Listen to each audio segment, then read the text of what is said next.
O Senhor esteja convosco. Ele está no meio de nós. Proclamação do Evangelho de Jesus Cristo, segundo Lucas. Glória a vós, Senhor. Nos dias de Herodes, rei da Judéia, vivia um sacerdote chamado Zacarias, do grupo de Abiá. Sua esposa era descendente de Arão e chamava-se Isabel. Ambos eram justos diante de Deus e obedeciam fielmente a todos os mandamentos e ordens do Senhor. Não tinham filhos porque Isabel era estéril e os dois já eram de idade avançada. Em certa ocasião, Zacarias estava exercendo as funções sacerdotais no templo, pois era a vez de seu grupo. Conforme o costume dos sacerdotes, ele foi sorteado para entrar no santuário e fazer a oferta do incenso. Toda a assembleia do povo estava do lado de fora rezando, enquanto o incenso estava sendo oferecido. Então apareceu-lhe o anjo do Senhor, de pé, à direita do altar do incenso. Ao vê-lo, Zacarias ficou perturbado e o temor apoderou-se dele. Mas o anjo disse: não tenha medo, Zacarias, porque Deus ouviu tua súplica. Tua esposa Isabel vai ter um filho e tu lhe darás o nome de João. Tu ficarás alegre e feliz, e muita gente se alegrará com o nascimento do menino, porque ele vai ser grande diante do Senhor. Não beberá vinho, nem bebida fermentada, e desde o ventre materno ficará repleto do Espírito Santo. Ele reconduzirá muitos do povo de Israel ao Senhor seu Deus, e há de caminhar à frente deles com o espírito e o poder de Elias, a fim de converter os corações dos pais aos filhos e os rebeldes à sabedoria dos justos, preparando para o Senhor um povo bem disposto. Então Zacarias perguntou ao anjo: como terei certeza disto? Sou velho e minha mulher é de idade avançada. O anjo respondeu-lhe: eu sou Gabriel, estou sempre na presença de Deus e fui enviado para dar-te esta boa notícia. Eis que ficarás mudo e não poderás falar, até o dia em que essas coisas acontecerem, porque não acreditaste nas minhas palavras, que se hão de cumprir no tempo certo. O povo estava esperando Zacarias e admirava-se com a sua demora no santuário. Quando saiu, não podia falar-lhes, e compreenderam que ele tinha tido uma visão no santuário. Zacarias falava por sinais e continuava mudo. Depois que terminou seus dias de serviço no santuário, Zacarias voltou para casa. Algum tempo depois, sua esposa Isabel ficou grávida e escondeu-se durante 5 meses. Ela dizia: eis que o Senhor fez por mim nos dias em que ele se dignou tirar-me da humilhação pública. Palavra da salvação. Glória a vós, Senhor. Aleluia, aleluia. Aleluia, aleluia. Aleluia, aleluia. Aleluia, aleluia. Queridos irmãos e irmãs, estamos nos dias mais próximos do Natal do Senhor. Vamos vindo acompanhando a história da salvação desde o primeiro domingo do Advento. Ontem celebramos o 4º e a liturgia vai nos tangendo assim na direção do acontecimento principal desta época, que é o nascimento, o Natal do Salvador. Nesta semana, sobretudo através das leituras da liturgia, nós vamos nos colocando ainda mais próximos deste acontecimento. A oração principal da celebração é o resumo de uma catequese que podemos fazer para compreendermos então este mistério do nascimento de Jesus, que é o mistério da encarnação, ou seja, do fazer-se carne. Encarnar vem de carne. Daí a cor encarnada, porque a cor da carne é vermelha, mas a encarnação significa fazer-se de carne, tornar-se gente. O Salvador que nasce como uma criança feita de carne e osso, como todo mundo que nasce. Prestamos atenção para a oração principal da Santa Missa, do Oremos. Ó Deus, que revelastes ao mundo o esplendor da vossa glória, pelo parto virginal de Maria, dai-nos venerar com fé pura e celebrar sempre com amor sincero o mistério tão profundo da encarnação. A liturgia da palavra nos ajuda a compreender, então, de um modo mais explícito, o que está conciso nesta oração. A liturgia hoje nos apresenta uns nascimentos especiais.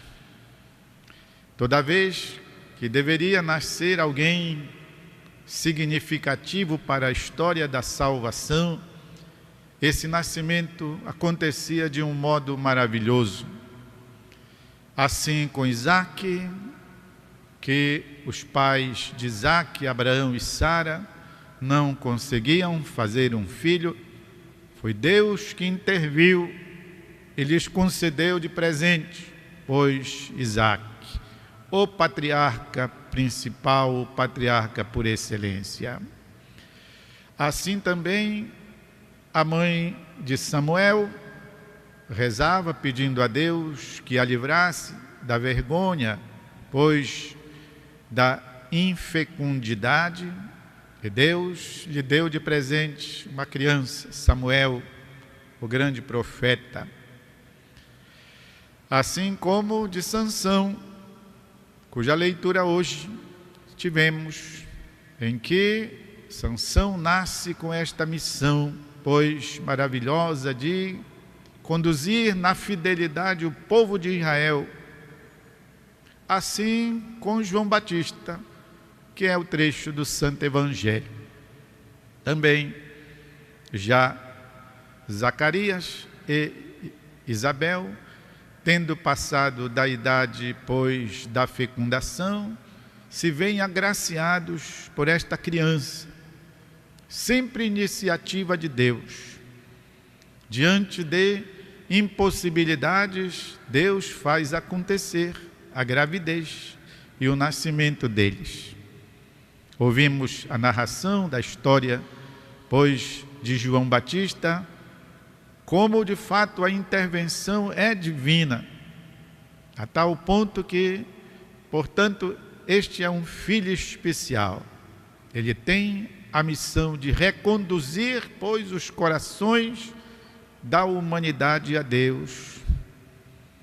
Mas, meus irmãos e irmãs, tudo isso, mesmo marcado pela maravilha, pelo milagre, pelo poder de Deus, tudo isso é fichinha diante do que está para acontecer, que é exatamente, como vimos na oração principal, o parto virginal de Maria. Por que é extraordinário, fora do comum?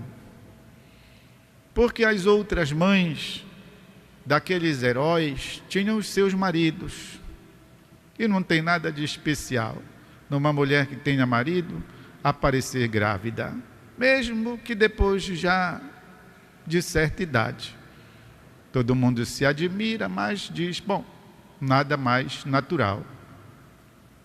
Agora, que uma virgem, que uma mulher que não tem marido, que nunca foi tocada por homem algum, possa conceber e dar à luz? Esse sim é o fato maravilhoso. Este sim é o sinal extraordinário que a profecia de Isaías acenava na leitura de ontem. Eis que a virgem conceberá e dará à luz um filho, e lhe porá o nome de Jesus, pois ele salvará o povo dos seus pecados. A virgem conceberá. Este é o sinal maravilhoso. Este é o fato extraordinário. Esta é a coisa nunca vista, nunca escutada. E de fato, meus irmãos e irmãs, nunca se escutou que uma virgem concebeu. Até porque, todos sabemos, para conceber já deixou de ser.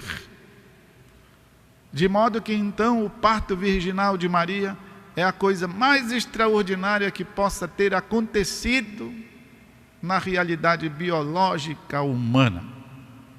Não poderia jamais ter concebido, porque, como ela própria explicou, quando o anjo lhe fez a proposta, ela disse: como é que isso vai acontecer se eu nunca fui tocada por homem algum?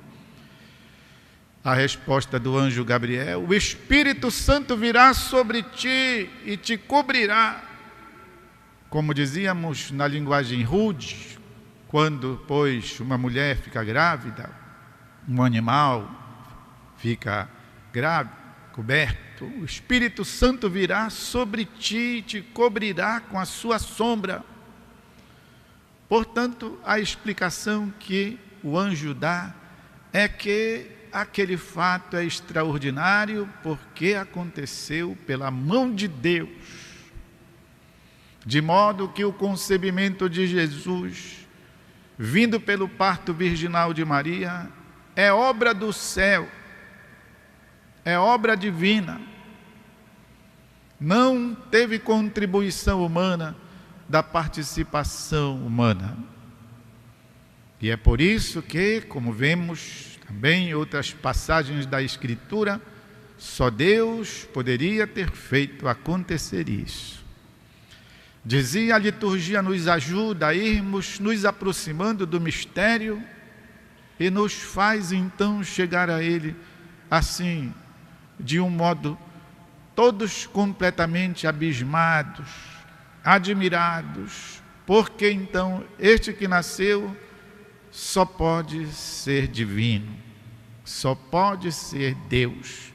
Os outros heróis, ainda que nascidos de modo extraordinário, eles eram criaturas humanas, não Jesus, nascido de Maria, filho de Deus e filho dela. E veio exatamente para fazer com que tenhamos a impressão exata do que Deus pode ser.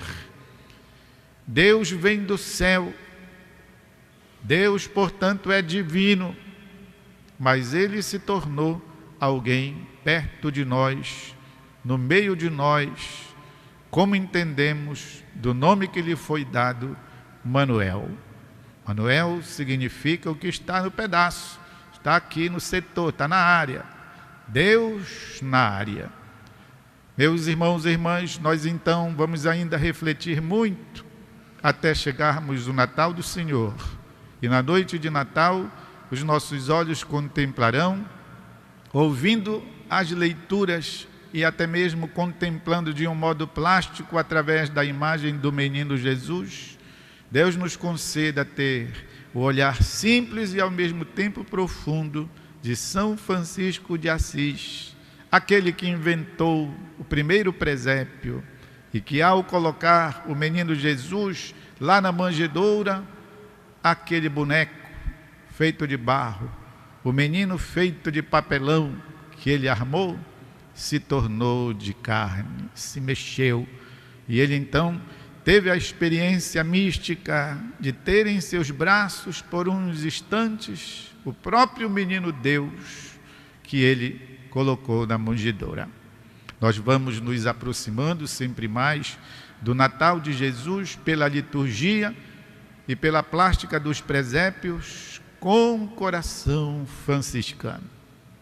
Vamos, meus irmãos e irmãs, refletir um instante em silêncio, buscando compreender, como dissemos na oração principal, o mistério tão profundo da encarnação.